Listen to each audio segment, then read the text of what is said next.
The box slipped from my hands, crashing to the floor and shattering the fragile piece of our new home. I froze, waiting for the inevitable. "Sarah?" Helen's shrill voice pierced the air. "What on earth are you doing up there?" I closed my eyes, took a deep breath, and plastered on a smile before descending the stairs. "I'm so sorry, Helen. It was an accident. I'll clean it up right away." My mother-in-law stood at the bottom of the staircase, arms crossed, her lips pursed in disapproval. "Honestly, Sarah, you'd think you'd be more careful with our things.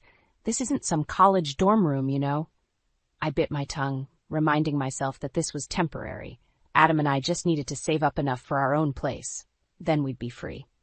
Speaking of Adam, where was he? My husband had conveniently disappeared the moment we'd arrived at his parents' house this morning. "Where's Adam?"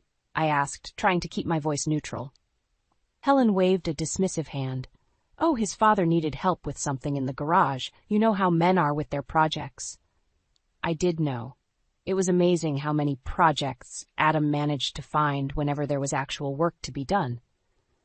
"Well, I'd better get that mess cleaned up," I said, turning to head back upstairs. Helen's voice stopped me. "Wait just a minute, Sarah. While you're up there, you might as well start unpacking your things. I've cleared out some space in the guest room closet for you and Adam." I blinked in surprise. The guest room? But I thought we'd be staying in Adam's old room. Helen's laugh was like nails on a chalkboard. "Oh, honey, that room is much too small for 2 people. Besides, I use it as my sewing room now. The guest room will be much more comfortable for you both." I opened my mouth to argue, but thought better of it. This was Helen's house, after all. "Of course," I said instead. "Thank you for your hospitality." As I climbed the stairs, I could hear Helen muttering something about ungrateful children and "in my day." I gritted my teeth and kept moving. The guest room was small and stuffy, with floral wallpaper that looked like it hadn't been updated since the 1970s. A narrow double bed took up most of the space, leaving barely enough room for our suitcases. I sighed and started picking up the shards of the broken vase, careful not to cut myself. As I worked, I heard the front door open and Adam's voice drift up the stairs.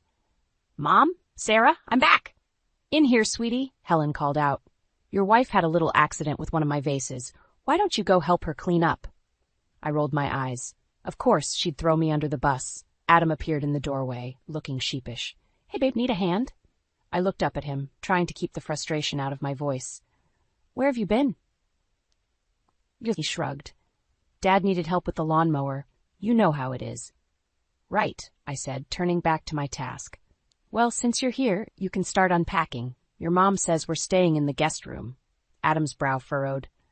"The guest room? But I thought—" "Your old room is her sewing room now, apparently," I cut him off.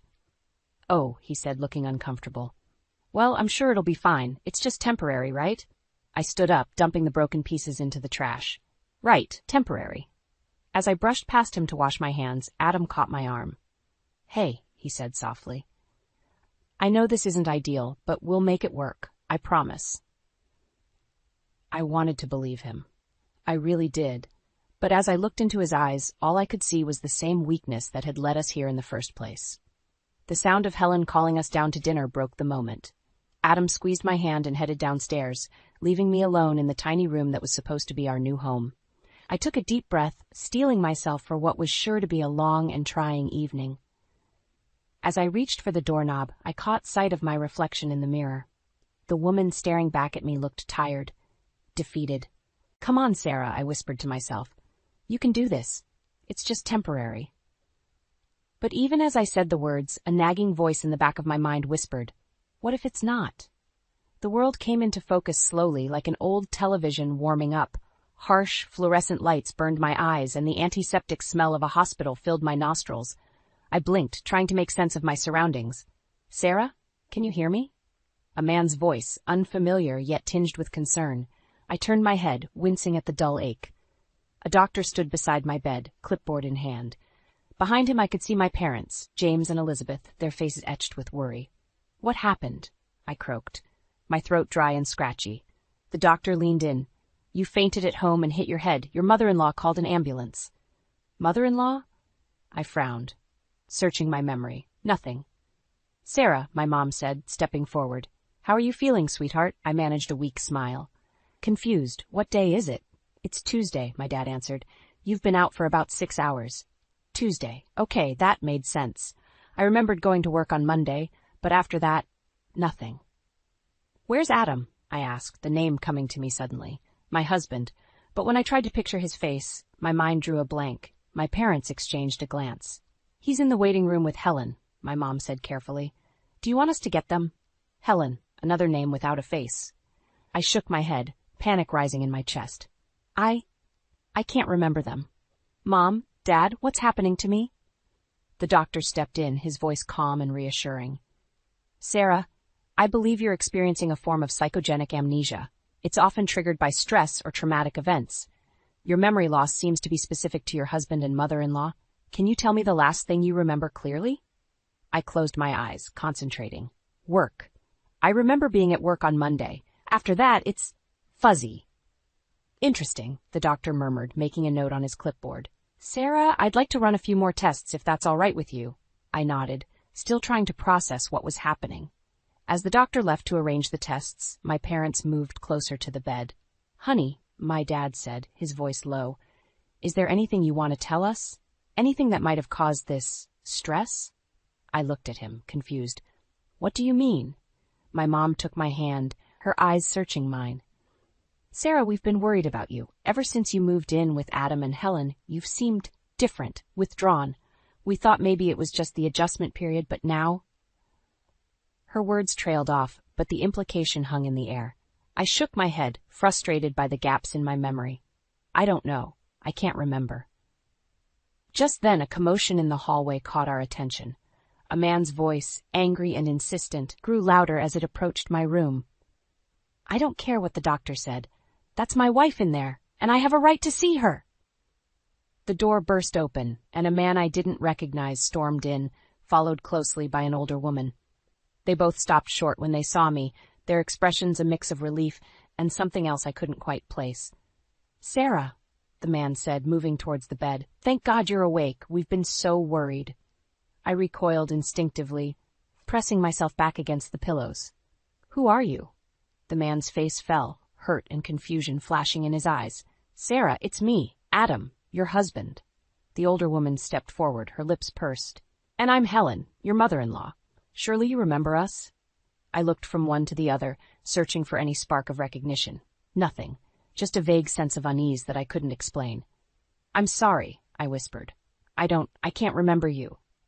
Adam reached for my hand, but I pulled away. Something in his touch felt wrong, almost threatening. He frowned, exchanging a loaded glance with Helen.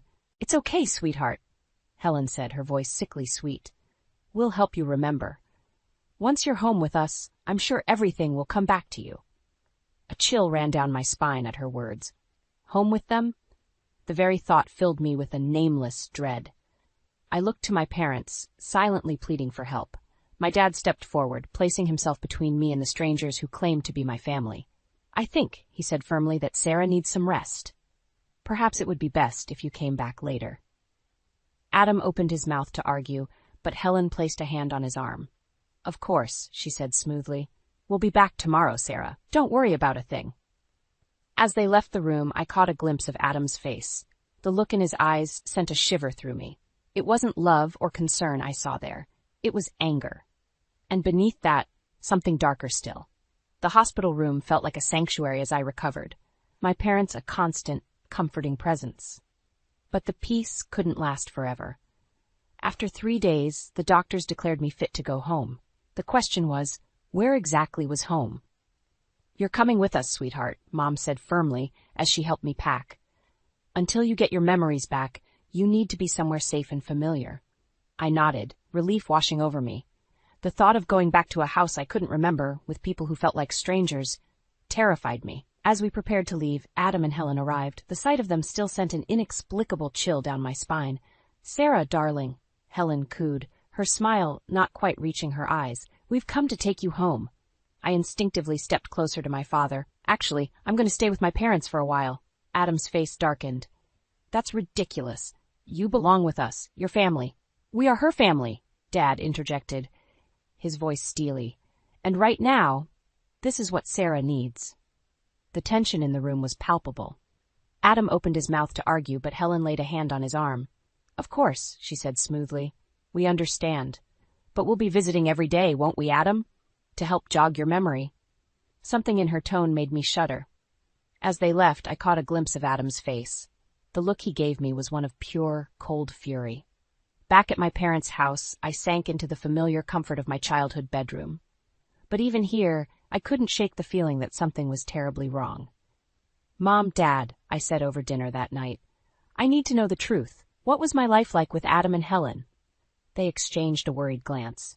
"Honey," Mom began carefully, "we don't want to influence your memories. The doctor said—" "Please," I interrupted, "I need to know." Dad sighed heavily. "We were worried about you, Sarah. You seemed different, withdrawn. When we'd visit, Helen was always hovering, and Adam, well, he didn't seem like the man you married." A chill ran through me. "What do you mean?" "He was controlling," Mom said softly. "Always speaking for you, making decisions. And Helen, she treated you more like a servant than a daughter-in-law." The words hit me like a physical blow.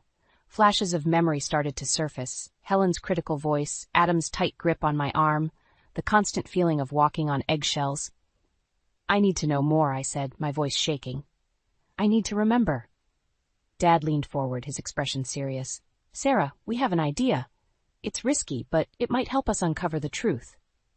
He explained their plan, to secretly record Adam and Helen's conversations when they visited. It was a violation of privacy, possibly even illegal, but at that moment, I didn't care. "Let's do it," I said firmly. The next day, when Adam and Helen arrived, we were ready. Tiny microphones hidden throughout the living room captured every word. I played my part, feigning confusion and vulnerability. "I'm trying to remember," I said, my voice deliberately weak, "but everything's still so fuzzy." Helen patted my hand, her nails digging in slightly. "Don't worry, dear, we'll have you back home soon enough." "Yes," Adam added, his voice low and intense, "where you belong." As they left, I caught Helen whispering to Adam, "We need to get her back quickly, before she remembers too much." That night, we gathered around the kitchen table to listen to the recordings. My hands shook as Dad pressed play. Helen's voice, sharp and clear, "We need to be careful. If she remembers how we treated her—" Adam, angry, "She won't, and if she does, we'll make sure she knows her place." I listened, horror growing with each word. The casual cruelty, the plans to isolate me further, the thinly veiled threats, it was all there. As the recording ended, I looked up at my parents, tears streaming down my face. "Oh, God," I whispered. "What do I do now?" Dad's expression was grim. "We fight back. It's time to show Adam and Helen that they can't control you anymore." In that moment, something shifted inside me. The fear and confusion gave way to a burning anger. I nodded, my jaw set. "You're right," I said, my voice stronger than it had been in days. "It's time to take back my life." The next morning, I woke with a sense of determination I hadn't felt in years. The recordings had confirmed my worst fears, but they'd also ignited a fire within me. I was done being a victim. "I want to go back," I announced over breakfast. Mom nearly choked on her coffee. "What, Sarah, you can't be serious." "I am," I said firmly. "We need more evidence." And I hesitated, then plunged on. "I need to face them, to remember everything." Dad's face was grim. "It's dangerous, sweetheart. What if they suspect something?" I squared my shoulders. "Then I'll deal with it, but I can't hide forever." After hours of debate and careful planning, we agreed. I'd return to Adam and Helen's house, wearing a hidden microphone. At the first sign of trouble, I'd use a code word, and my parents would come immediately. As we pulled up to the house, my supposed home, my heart raced. Adam and Helen were waiting on the porch, all smiles and false warmth. "Sarah, darling," Helen exclaimed, enveloping me in a suffocating hug. "We've missed you so much." Adam's embrace was stiff, his eyes cold despite his smile. "Welcome home, honey." I forced myself to smile back, fighting the urge to run. "Thank you. I'm glad to be back." The next few hours were a masterclass in gaslighting. Helen fussed over me, her saccharine concern barely masking her impatience. Adam hovered nearby, his presence a constant unspoken threat. "You must be exhausted, dear," Helen said, steering me towards the stairs. "Why don't you lie down for a bit? I'll bring you some tea." I nodded, grateful for the chance to be alone. But as I reached the top of the stairs, a wave of dizziness hit me. Memories flooded back, Helen's shrill voice berating me, Adam's iron grip on my arm as he dragged me up these very steps. I stumbled, catching myself on the railing. Adam was beside me in an instant, his hand on my back feeling more like a shove than support. "Careful, honey," he said, his voice low. "We wouldn't want you to have another accident." The threat in his tone was unmistakable. I shuddered, suddenly certain that my fainting spell hadn't been an accident at all. In the guest room, our room, I reminded myself, I sat on the edge of the bed, trying to calm my racing heart. The walls seemed to close in around me, years of suppressed memories threatening to overwhelm me. A soft knock at the door made me jump. Helen entered, carrying a steaming cup of tea. "Here you are, dear," she said, handing me the cup. "This should help you relax." I took a small sip, more out of politeness than thirst. The tea had an odd, bitter aftertaste that set alarm bells ringing in my head.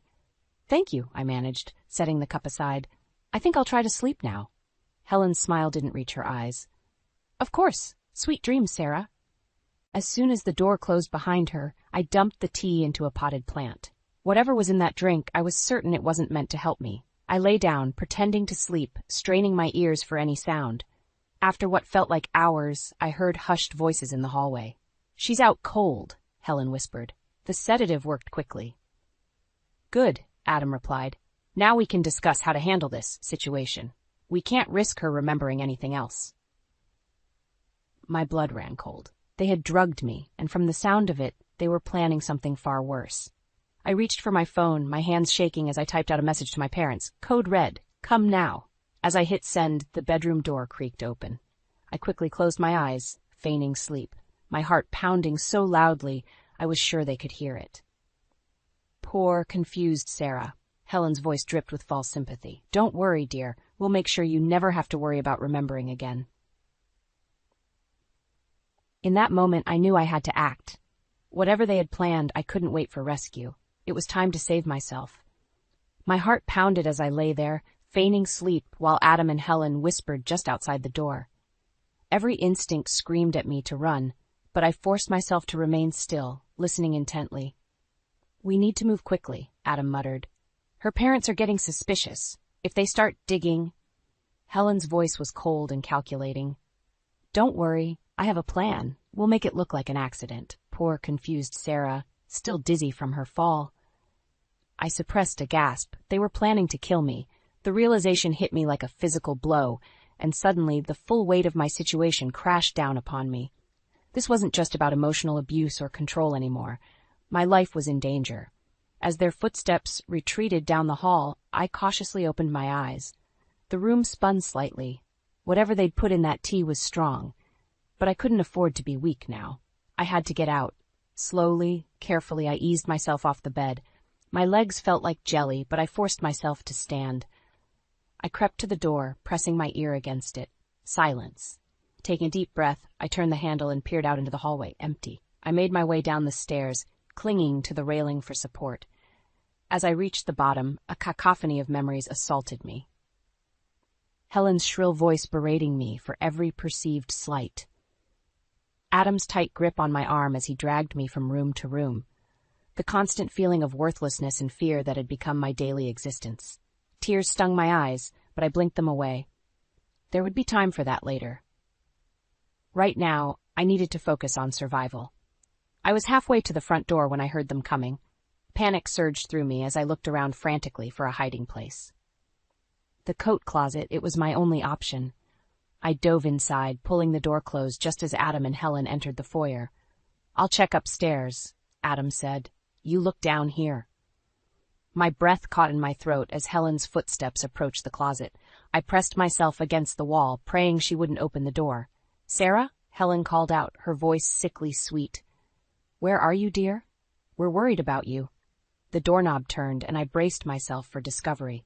But at that moment, a loud crash came from upstairs. "Helen!" Adam shouted. "She's not here." Helen cursed under her breath and hurried away. I allowed myself a moment of relief before reality set in. They knew I was gone. I had to move now. I burst out of the closet and ran for the door, fumbling with the lock. Just as I got it open, a hand grabbed my shoulder, spinning me around. Adam's face was contorted with rage. "Where do you think you're going?" I didn't think. I just reacted. My knee came up hard, connecting with his groin. As he doubled over in pain, I shoved him aside and bolted out the door. The cool night air hit my face as I ran down the driveway. I could hear Helen screaming behind me, but I didn't look back. I just ran, my bare feet slapping against the pavement, my lungs burning with each breath. I didn't stop until I reached the end of the street.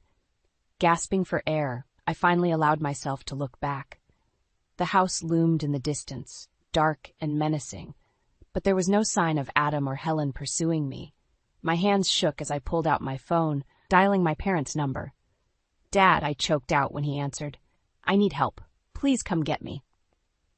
As I waited for my parents to arrive, huddled in the shadows of a neighbor's hedge, the full impact of what had happened hit me. The life I thought I knew was a lie. My husband and mother-in-law had not only abused me but had been planning to kill me. Tears streamed down my face, a mix of fear, relief, and overwhelming grief. But beneath it all, a steely resolve was forming. I had escaped, but this wasn't over. Adam and Helen needed to pay for what they'd done. As my parents' car pulled up, I made a decision. I would not be a victim anymore. It was time to fight back, to reclaim my life, and ensure that Adam and Helen could never hurt anyone else again. With renewed determination, I stood up, ready to face whatever came next. The battle for my freedom and my life had only just begun. The law office felt like a fortress, a sanctuary from the storm raging outside. I sat across from Linda Pearson, the divorce attorney my parents had recommended, my hands clasped tightly in my lap to stop them from shaking. "Sarah," Linda said, her voice gentle but firm, "I want you to understand that what we're about to do won't be easy. Adam and Helen won't go down without a fight." I nodded, swallowing hard. "I know, but I can't let them win, not after everything they've done." Linda spread out the documents before me, police reports, medical records, and transcripts of the recordings we'd made. Seeing it all laid out like this, the full extent of the abuse I'd endured hit me anew. "We have a strong case," Linda assured me. "The evidence of emotional and physical abuse is overwhelming. And with the attempted drugging and, well, what sounds like a murder plot, we can push for criminal charges as well." My stomach churned at her words. It still seemed surreal that my own husband had been planning to kill me, but the fear that gripped me was all too real. "What if they come after me?" I whispered, voicing the fear that had haunted me since my escape. Linda's eyes hardened. "That's why we're filing for an emergency restraining order along with the divorce papers. They won't be able to come near you without facing serious consequences." As I signed paper after paper, a mix of emotions washed over me. Relief, fear, anger, and a glimmer of hope. This was it. I was finally taking back control of my life. The next few weeks passed in a blur of legal meetings, therapy sessions, and sleepless nights. Adam and Helen, true to form, fought the divorce with everything they had. They denied all allegations, painting me as mentally unstable and ungrateful.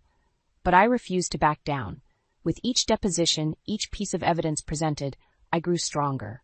The recordings we'd made were damning, and several neighbors came forward with accounts of hearing arguments and seeing bruises on me. Then, just as it seemed we were making progress, disaster struck. I was leaving my therapist's office when I saw him, Adam, leaning against my car, his face a mask of false concern. "Sarah," he called out, taking a step towards me.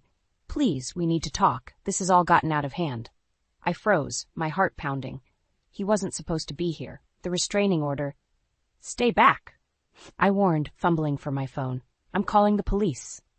Adam's face darkened. "You ungrateful bitch," he snarled, lunging forward. I turned to run, but he caught my arm, spinning me around. The familiar fear threatened to paralyze me, but something inside me snapped. I was done being a victim. With all my strength, I shoved him away. "No," I shouted, my voice echoing in the parking lot. "You don't get to control me anymore." Adam stumbled back, shock written across his face. For a moment, we stood there, staring at each other. Then the sound of sirens broke the silence. As the police car pulled into the lot, Adam's expression changed from shock to fury. "This isn't over," he hissed before turning and running. I collapsed against my car, shaking uncontrollably as the officers approached. In the chaos that followed, giving statements calling Linda and my parents, one thought kept running through my mind. Adam was right. This wasn't over. That night, as I lay in bed at my parents' house, surrounded by the comfort of my childhood room, I couldn't shake the feeling of dread. Adam's words echoed in my mind, a sinister promise of things to come. My phone buzzed with a text from an unknown number. With trembling fingers, I opened it. "You can't hide forever, Sarah. One way or another, I'll make you pay for this." I stared at the screen, a cold fear gripping my heart. Adam had found a way around the restraining order, a way to reach me. And I knew, with chilling certainty, that he wouldn't stop until he had his revenge. As I called the police to report the threat, I realized that the real battle was just beginning. The divorce, the legal proceedings, they were just the opening salvo. The true test of my strength and resilience lay ahead. Tomorrow, I would face Adam and Helen in court for the first time since filing for divorce. And I knew, deep in my bones, that it would be the fight of my life. The courthouse loomed before me, its stone facade a silent witness to countless battles. Today, it would bear witness to mine. I took a deep breath, steadying myself as I climbed the steps, my parents and Linda flanking me like protective sentries. "Remember," Linda whispered as we approached the courtroom, "stay calm. No matter what they say, we have the truth on our side." I nodded, squaring my shoulders. The truth. It had become my armor, my weapon against the lies that had imprisoned me for so long. As we entered the courtroom, I saw them. Adam and Helen, sitting with their lawyer, looking every inch the concerned husband and mother-in-law. The sight of them made my stomach churn, but I refused to let them see my fear. The judge called the court to order, and the battle began. Adam's lawyer painted a picture of me as an unstable, ungrateful wife, twisting my amnesia into a sign of mental instability. Helen dabbed at her eyes with a handkerchief, the perfect image of a distraught mother. But then it was our turn. Linda presented the evidence methodically, relentlessly, the recordings, the medical reports, the testimonies from neighbors and co-workers. With each piece of evidence, I could see Adam and Helen's facades cracking. When it was time for me to testify, I felt a sudden calm wash over me. This was my moment to reclaim my voice, my truth. "Sarah," Linda began, "can you tell the court about your life with Adam and Helen?" I took a deep breath and began to speak. I told them everything. The constant criticism, the isolation, the fear that had become my constant companion. As I spoke, I could feel the weight of those years lifting from my shoulders. "And the night you left," Linda prompted. "What happened?" I recounted that terrifying night, my voice growing stronger with each word. "They drugged me," I said, looking directly at Adam and Helen. "And I heard them planning to make my death look like an accident." A gasp rippled through the courtroom. Adam's face contorted with rage, while Helen's mask of concern slipped, revealing the cold calculation beneath. As I finished my testimony, Adam suddenly leapt to his feet. "She's lying," he shouted, his face red with fury. "You ungrateful bitch, after everything we've done for you." The judge banged his gavel, calling for order, but Adam was beyond control. He lunged towards me, his eyes wild with hatred. Everything seemed to slow down. I saw the bailiff moving to intercept Adam, my father rising from his seat, Linda's hand on my arm. But in that moment I didn't flinch. I stood my ground, meeting Adam's gaze without fear. "No more," I said, my voice ringing clear through the chaos. "You don't control me anymore." Adam froze, shock replacing the rage in his eyes. In that moment I saw him for what he truly was, a small, pathetic man whose power existed only through fear and manipulation. The bailiff restrained Adam, and the judge called for a recess. As Adam was led away, still shouting threats, I felt a strange sense of calm. The storm I had feared for so long had finally broken, and I was still standing. During the recess, Linda pulled me aside, her face grave. "Sarah, Adam's outburst might have just won our case, but it's also made him more dangerous. We need to be prepared for anything." I nodded, the reality of the situation sinking in. This wasn't just about winning in court anymore. It was about survival. As we prepared to re-enter the courtroom, my phone buzzed. A text from an unknown number. "This isn't over. One way or another, you'll pay." I showed the message to Linda and my parents. Their faces paled, but I felt a steely resolve settle over me. Adam was right about one thing. This wasn't over. But I was done being the victim in this story. "Let's finish this," I said, squaring my shoulders and pushing open the courtroom doors. As I walked back to the stand, I could feel Adam's eyes boring into me, promising retribution. But for the first time, his gaze didn't fill me with fear. Instead, I felt a fierce determination. Whatever came next, whatever Adam had planned, I would face it. Because I had finally found something stronger than fear, the power of my own voice and the truth it carried. The judge called the court back to order, and I took my seat, ready for whatever came next. The final battle was about to begin, and this time I intended to win. The envelope felt heavy in my hands, its contents carrying the weight of my past and the promise of my future. I took a deep breath and opened it, my eyes scanning the official document inside. Divorce granted. It was over. A wave of emotions washed over me, relief, joy, and a hint of sadness for the life I'd once dreamed of. But mostly, I felt free. "Sarah," my mom's voice called from downstairs, "there's someone here to see you." Curious, I made my way down, the divorce papers still clutched in my hand. As I reached the bottom of the stairs, I froze. Helen stood in the entryway looking smaller and older than I remembered. "Hello, Sarah," she said, her voice lacking its usual sharpness. I came to apologize." For a moment I couldn't speak. After everything that had happened, all the pain and fear, here she was, standing in my parents' house. "Why now?" I finally managed to ask. Helen's eyes filled with tears. "I've lost everything. Adam, he's in jail. The truth about what we did to you, it destroyed our family. And I realized too late that I was the architect of that destruction." I listened as Helen poured out her regrets, her realization of the toxic environment she'd created, the way she'd enabled and encouraged Adam's abuse. It was surreal, hearing the woman who had tormented me for years admit to her wrongs. When she finished, silence hung between us. I thought about all the times I dreamed of this moment, imagined what I'd say if Helen ever apologized, but now, faced with the reality, I felt nothing, no anger, no satisfaction, just a calm certainty. "Thank you for your apology, Helen," I said, my voice steady. "I hope you find peace, but I can't be part of your journey to find it. Goodbye." As I closed the door behind her, I felt the last chains of my past fall away.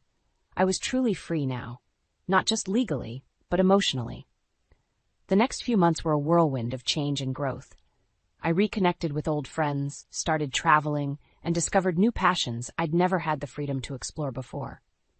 With each new experience, I felt myself growing stronger, more confident. But something was still missing. I found myself thinking about other women who might be trapped in situations like mine, feeling alone and helpless.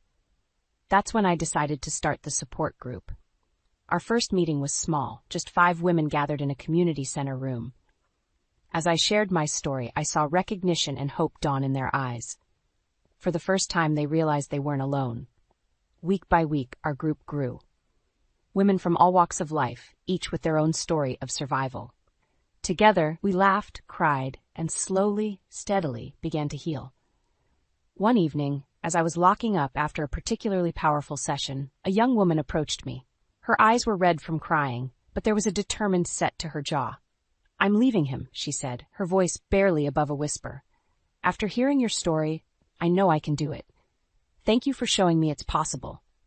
In that moment, I felt a warmth spread through my chest. This was why I'd survived, why I'd fought so hard. Not just for myself, but for her, and for all the others who needed to know they weren't alone.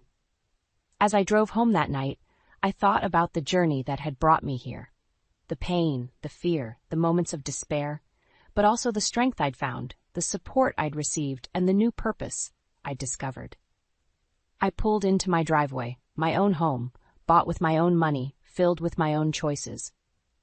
As I stepped inside, I caught a glimpse of myself in the hallway mirror. The woman looking back at me was strong, confident, and free. I smiled at my reflection, feeling a deep sense of peace settle over me. My past no longer defined me. I had reclaimed my identity, my voice, my life. And now I was using that voice to help others do the same. This wasn't just a new chapter in my life. It was a whole new book, and I was the author. Whatever challenges lay ahead, I knew I had the strength to face them, because I had faced my darkest fears and emerged victorious. As I settled into my favorite chair, I opened my laptop and began to type. "My name is Sarah," I wrote, "and this is my story of survival, hope, and the power of finding your own voice." The cursor blinked, waiting for the words to flow, and flow they did, carrying with them the promise of healing, not just for me, but for all those who would read them, and find the courage to write their own new beginnings. I pulled up to the house I had called home for over 30 years, and my heart sank. The familiar colonial-style facade was gone, replaced by sleek modern lines and a fresh coat of gray paint. A massive for sale sign stood defiantly on the perfectly manicured lawn. "Dennis, what's going on? I didn't authorize this!" I exclaimed as he emerged from the front door, his expression a mixture of guilt and defiance. "Relax, Maggie. You should have been here. Now it's out of our hands," he replied dismissively, waving a hand towards the renovated property. My mind raced, trying to process the jarring changes. This was my family's home, filled with memories and history. How could he make such drastic decisions without consulting me? As I stepped inside, the gut punch intensified. Gone were the warm, familiar tones and furnishings I had carefully curated over the years. In their place, a stark, minimalist design that felt cold and unwelcoming. "Mom's been a godsend overseeing the whole project," Dennis said, his tone almost mocking. "She knows what's best for us." There she was, my mother-in-law Joan, surveying the transformed space with a self-satisfied smirk. "It was time for an update, Maggie. This place was stuck in the past, just like you." Her words stung, but I bit my tongue. After months of caring for my ailing parents, I didn't have the energy for another battle with Joan's passive-aggressive jabs. "Where are my things?" I asked, dreading the answer. "We had to make room for the new look," Joan replied dismissively. "Don't worry, we kept a few sentimental pieces in storage." Storage? My stomach churned at the thought of my cherished belongings, collected over a lifetime, carelessly packed away.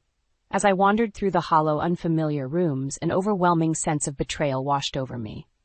This was no longer my home. It was a staged set, stripped of warmth and soul. In the kitchen, I found Dennis poring over paperwork with a young, attractive woman I didn't recognize. They looked up, their expressions a mixture of surprise and guilt. "Maggie, you're back early," Dennis stammered. "This is Sarah, our realtor. She's been invaluable in getting the house ready for market." Sarah extended a perfectly manicured hand, her smile saccharine sweet. "It's so nice to finally meet you, Margaret. Dennis has told me so much about you." I forced a tight smile, my mind reeling.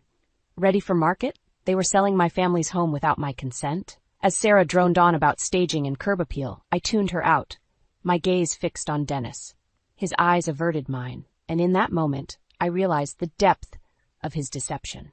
This wasn't just about the house. It was a calculated betrayal, orchestrated by Dennis and enabled by his ever-controlling mother. A cold, sinking feeling gripped me as I recognized the true extent of how little they valued my input or respected my place in this family. I had been naive, blind to the cracks forming in the foundation of my life. But now, the veil had been lifted, and I saw the harsh reality staring back at me. This was no longer my home. It was a battlefield, and I would have to fight to reclaim what was rightfully mine. I sat numbly on the edge of the bed in the guest room, my mind replaying the events of the day like a broken record. How could Dennis do this to me, to us? After 30 years of marriage, of building a life together, he had thrown it all away without a second thought. As the shock began to subside, a familiar ache settled in my chest, the dull ache of disappointment I had grown accustomed to over the years. I should have seen the signs, the subtle shifts in his behavior that I had chosen to ignore, desperate to cling to the illusion of the perfect family.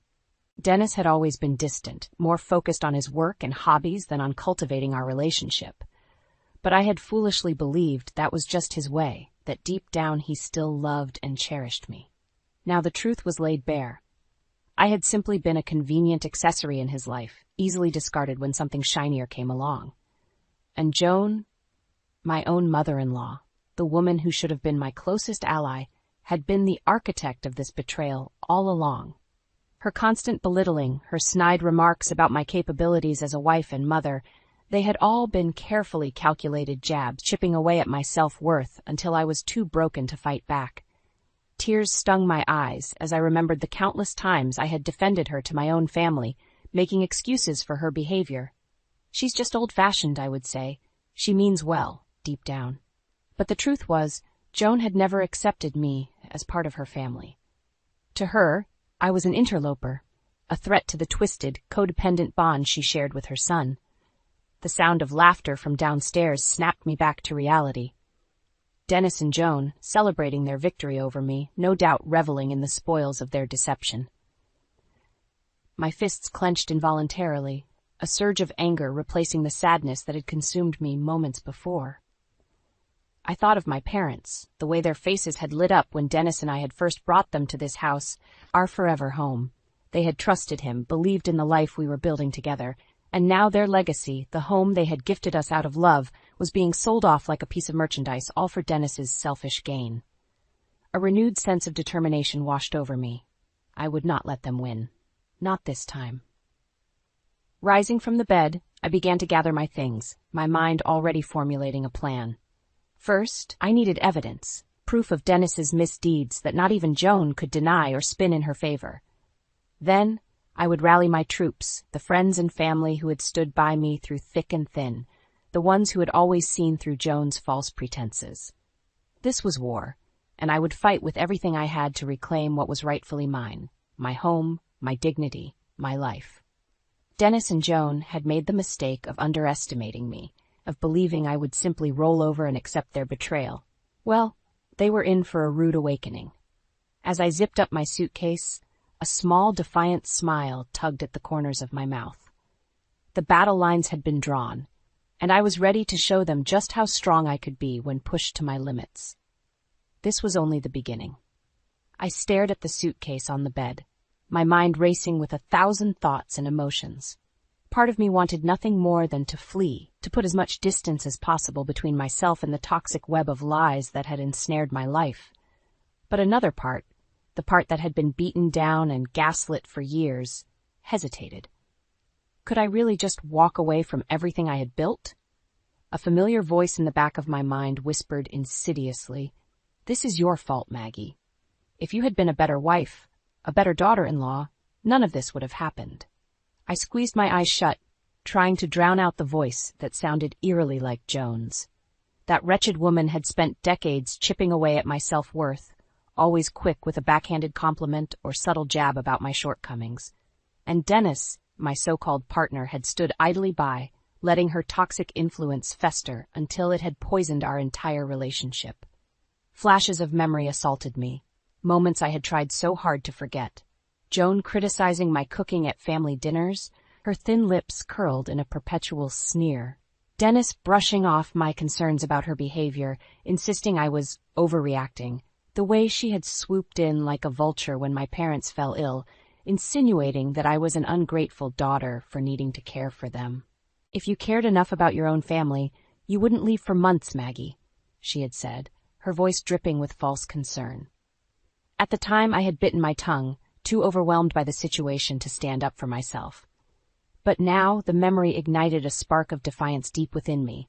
How dare she question my devotion to my family when she had spent years actively undermining and sabotaging my relationships? I thought of my parents, their faces etched with worry as I had left to tend to their recovery. They had trusted Dennis, believed that he would support me through that difficult time. Little did they know, he had used my absence as an opportunity to further his own selfish agenda, aided and abetted by his manipulative mother. A renewed sense of determination washed over me.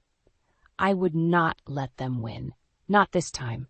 If Dennis and Joan wanted a war, then a war they would get. Zipping up the suitcase with a decisive tug, I squared my shoulders and headed for the door. There would be no more running, no more hiding. It was time to gather my troops and fight for what was rightfully mine. My home, my family, my life. As I descended the stairs, I could hear Joan's shrill voice echoing from the kitchen, no doubt berating Dennis for his latest failure. A small, grim smile tugged at the corners of my mouth.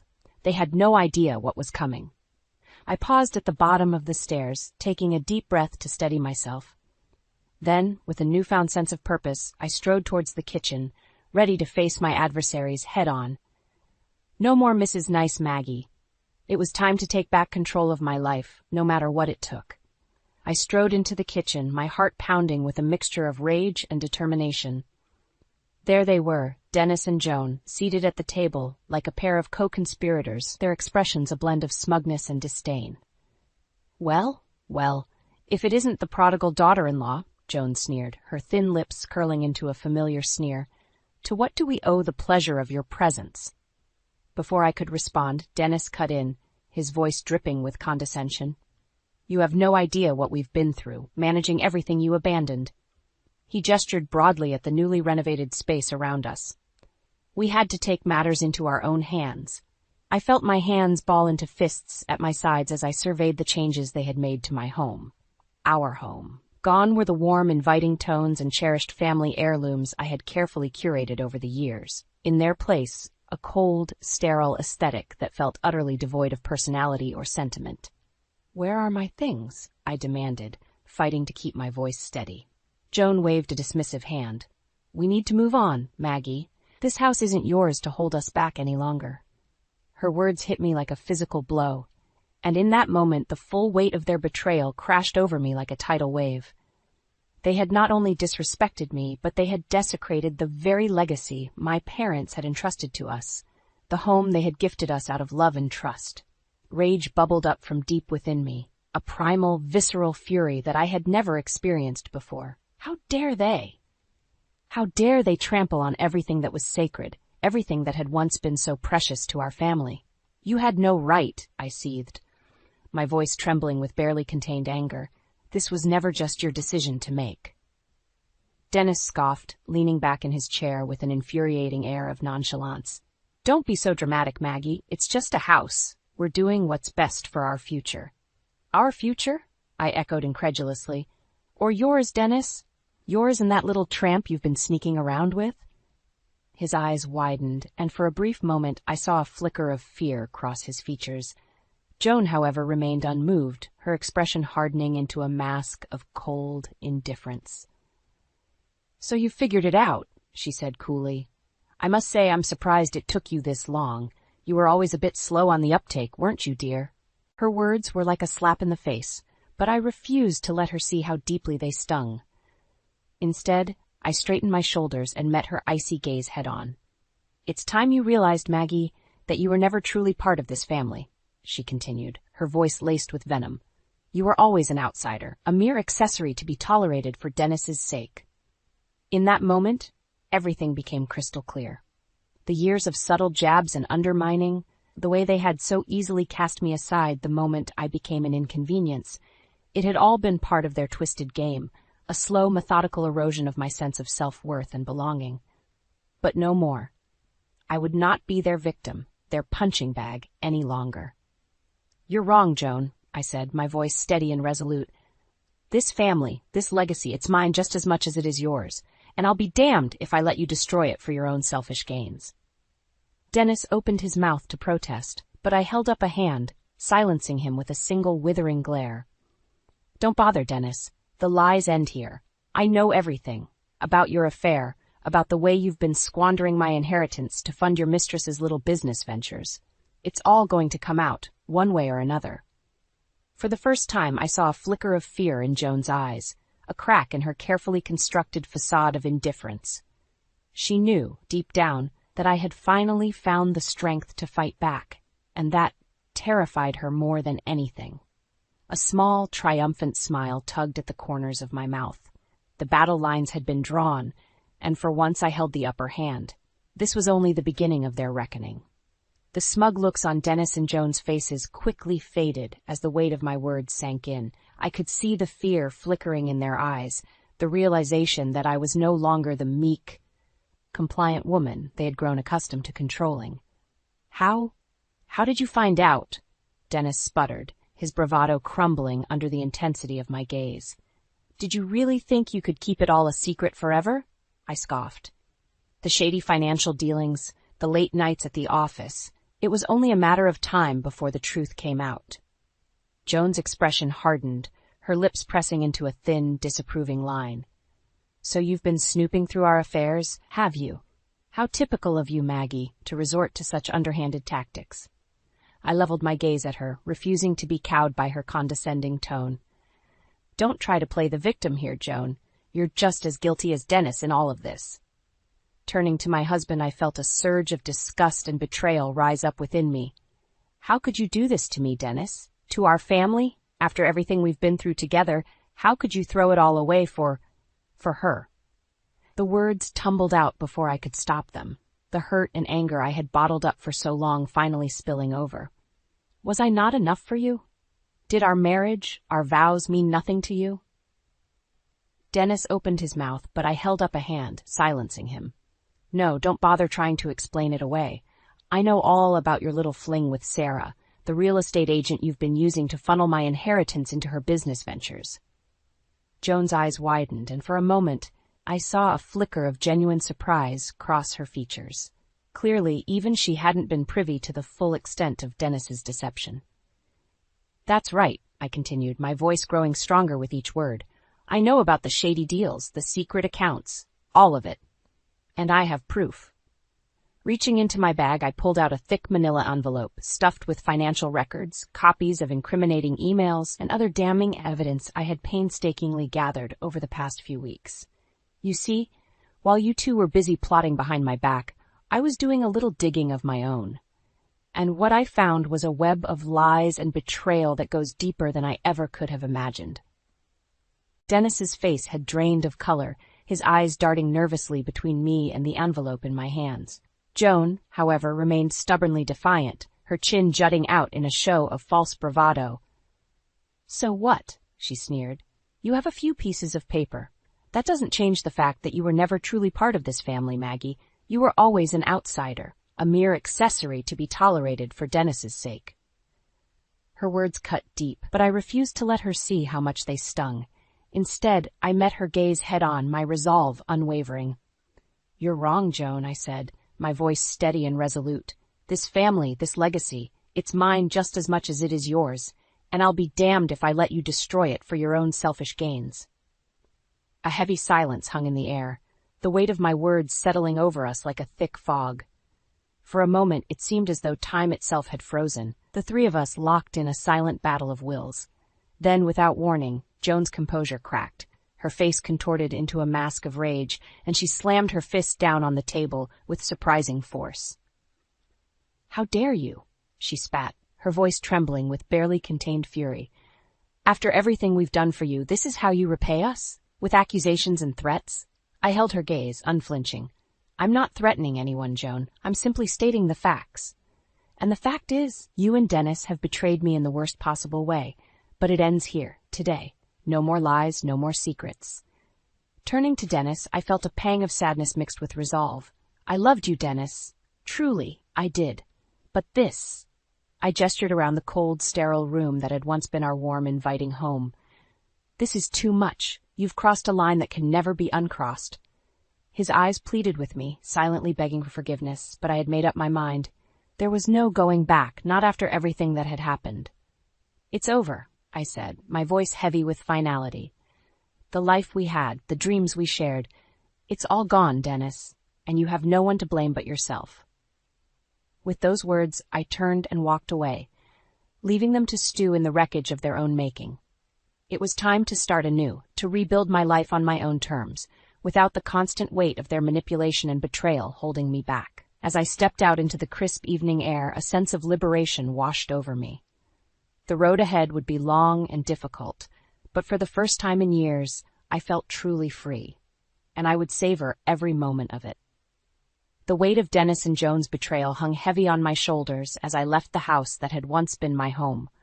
But even in the depths of my anger and hurt, a newfound sense of determination burned within me. I would not let them break me, not after everything they had put me through.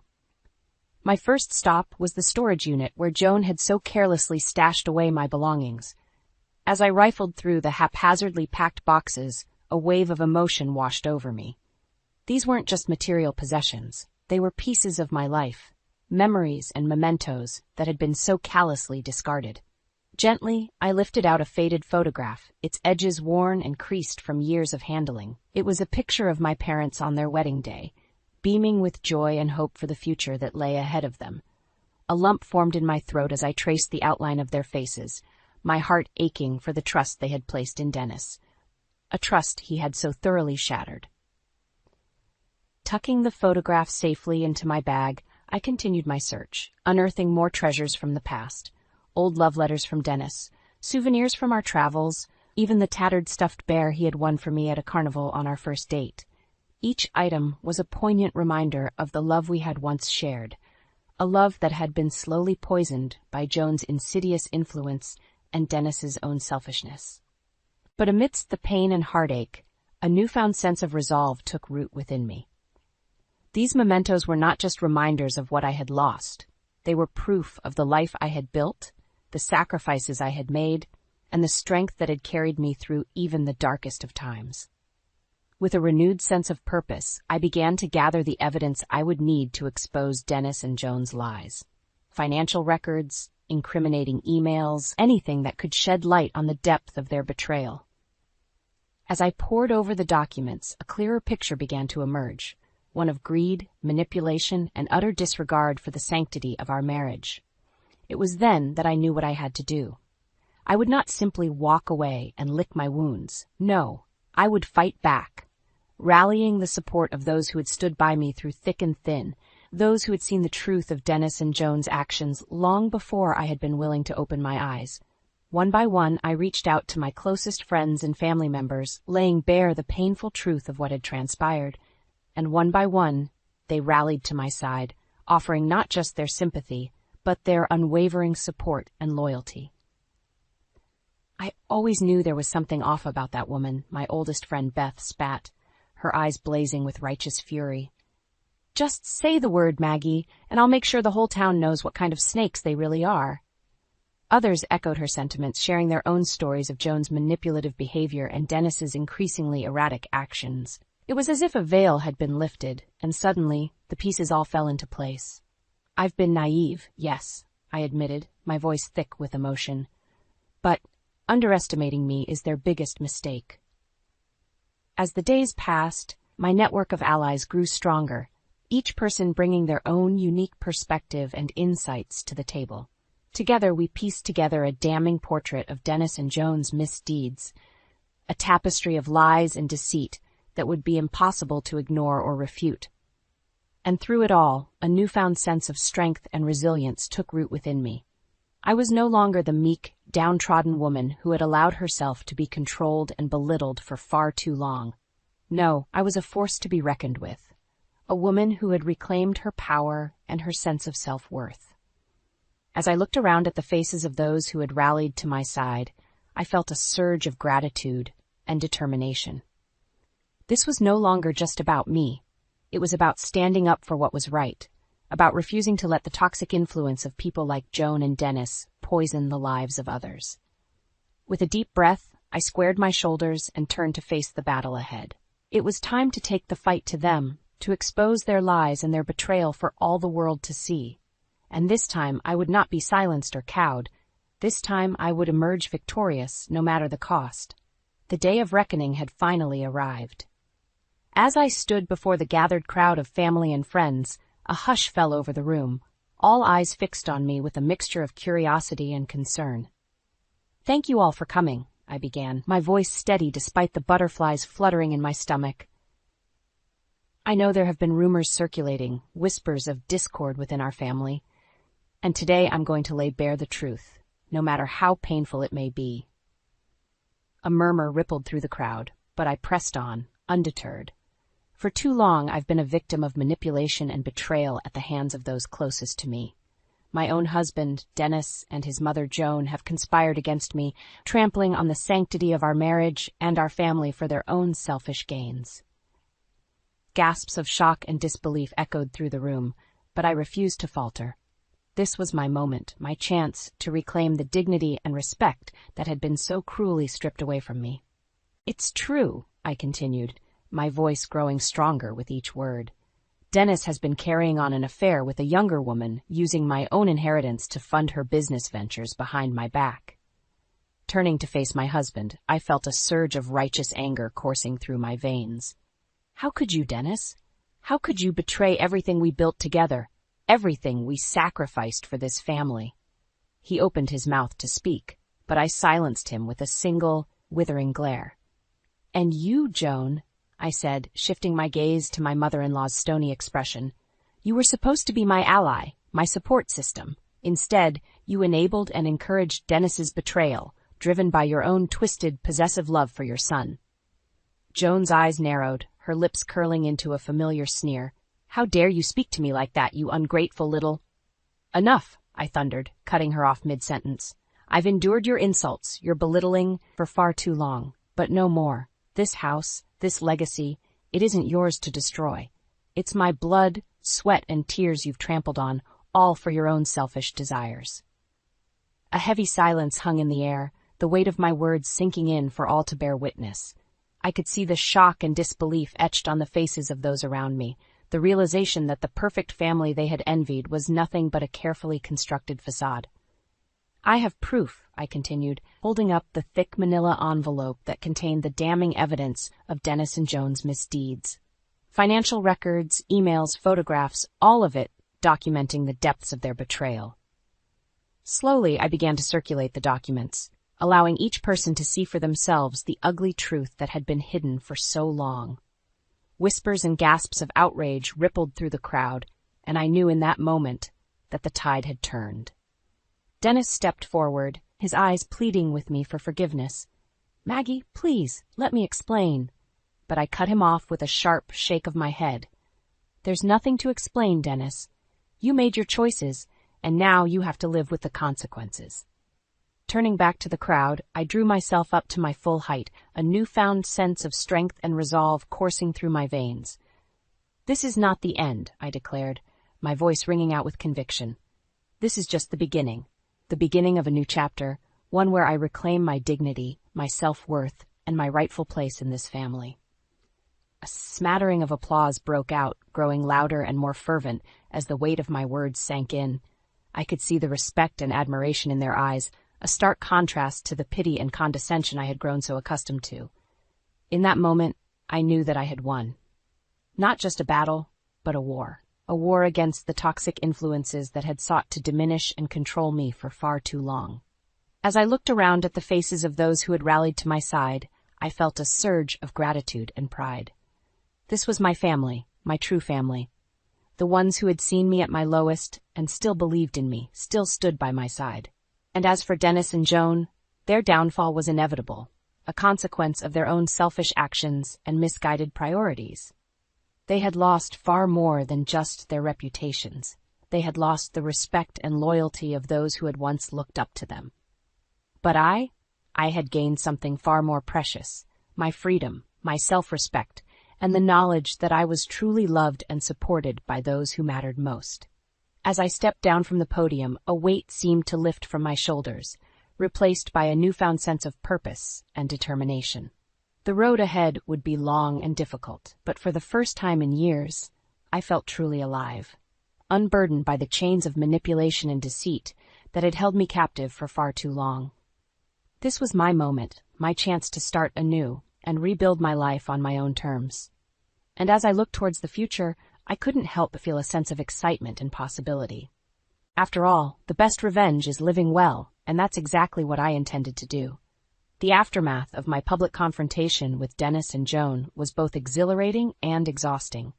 As I stepped out into the crisp evening air, I could feel the weight of years of pent-up anger and resentment finally lifting from my shoulders. "Maggie, over here!" I turned to see Beth waving me over, a broad grin splitting her face. She enveloped me in a fierce hug, her eyes shining with pride. "You were incredible in there," she said, giving my arm a gentle squeeze. "I've never seen you so strong, so confident." A small smile tugged at the corners of my mouth. "I'll admit, it felt pretty damn good to finally stand up to those two." Beth nodded emphatically. "You have no idea how long I've been waiting for you to see them for who they really are. That mother-son duo has been nothing but trouble from the start." Her words rang true, and I felt a pang of regret for all the years I had spent making excuses for their behavior, turning a blind eye to the toxicity that had slowly poisoned my life. "Well, no more," I said firmly. "That chapter of my life is over. It's time for me to start fresh, to rebuild on my own terms." Beth beamed at me, her expression a mixture of admiration and relief. "I'm so proud of you, Maggie. You've come such a long way from the woman who used to let Joan walk all over her." I nodded, my mind drifting back to those dark days when Joan's constant belittling had left me feeling small and insignificant. But now, in the wake of my public triumph, I felt a newfound sense of strength and self-worth. I've learned that true family stands by you, not controls you, I said, squeezing Beth's hand gratefully, and I'll never let anyone walk over me again. As the weeks passed, I found myself reconnecting with old friends and family members who had rallied to my side during my darkest hours. Their support and encouragement buoyed me, reminding me that I was far from alone in this new chapter of my life. And as for Dennis and Joan, well, let's just say the aftermath of their exposed misdeeds was far from pretty. The once revered family name had been dragged through the mud, their reputations in tatters. I would catch glimpses of them around town, their expressions sullen and defeated, as if the weight of their own actions had finally caught up to them. But I refused to let their downfall consume me. Instead, I focused on rebuilding my life, one piece at a time. I reclaimed my cherished belongings from storage, carefully restoring the warmth and familiarity to the house that had once been my home. And slowly, steadily, I began to heal. Not just from the betrayal, but from years of emotional abuse and manipulation. It wasn't an easy journey, of course. There were moments when the pain and anger threatened to overwhelm me, when the temptation to wallow in bitterness was almost too strong to resist. But each time I would remind myself of how far I had come, of the strength and resilience that had carried me through the darkest of times. And as the months passed, something remarkable began to happen. The whispers and sideways glances that had once followed me gradually faded, replaced by nods of respect and admiration. It seemed that my public stand against Dennis and Joan had struck a chord with others who had suffered in silence, and my story had become a beacon of hope for those trapped in their own toxic situations. "It's good to see you back, Maggie," an old acquaintance remarked one day as I passed her in the grocery store. "Stronger than ever." I smiled, feeling a surge of pride and gratitude. "Thank you. It hasn't been easy, but I've learned that true strength comes from within, and from surrounding yourself with people who truly care about you." As I made my way home, my arms laden with bags of fresh produce and the promise of a new recipe to try, I couldn't help but marvel at how far I had come. The woman I was today was a far cry from the meek, downtrodden soul who had once allowed herself to be defined by the cruelty of others.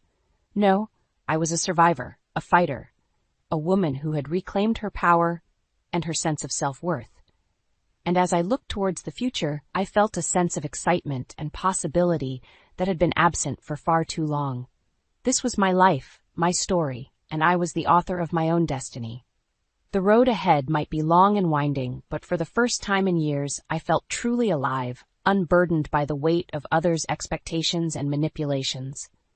As I stepped through the front door and into the warm embrace of my newly reclaimed home, I couldn't help but smile.